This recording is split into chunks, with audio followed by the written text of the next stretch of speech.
C'est une cérémonie de pose de première pierre qui marque le début de la deuxième phase de l'histoire du ministère pour la puissance de la résurrection de Jésus-Christ MPAJC, après la première caractérisée par plusieurs difficultés souvent sujet de moquerie, comme en a témoigné l'orateur dans son message. Un homme de Dieu qui est souffert, il est venu ramasser les ordures en cet endroit. Je suis témoin, je suis venu voir. Il dit, faut prendre courage.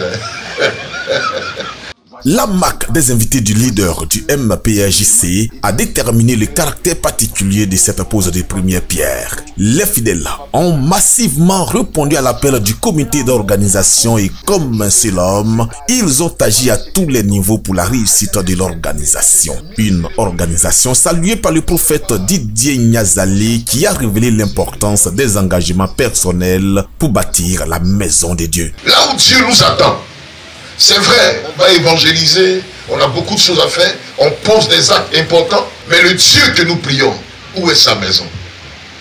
Si tu penses que tu l'honores, tu l'adores, tu le pries, tu le célèbres, mais lorsqu'il te présente un besoin, c'est maintenant les millions doivent sortir de nos poches.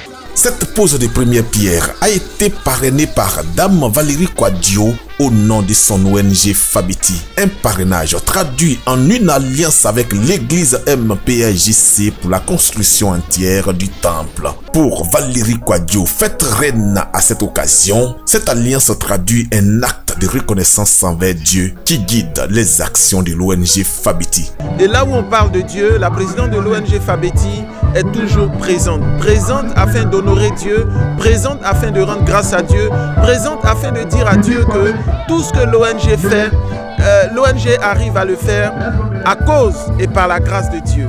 Le couple fondateur du MPAJC, son conseil et l'ensemble des fidèles ont salué cette alliance avec l'ONG Fabiti pour l'avancement de l'œuvre de Dieu. C'est une alliance dans laquelle nous entrons. On va soumettre ça à Dieu, surtout pour que le Seigneur, dans sa grâce, conduise toutes choses au nom de Jésus. Ce que je retiens, c'est que ce fut un bon moment. Je suis très content et je crois que Dieu va faire le reste. Merci vraiment au conseil, merci à toute l'église. Merci à ces personnes qui sont venues, qui sont déplacées. Vraiment, je veux rendre toute la gloire au Seigneur.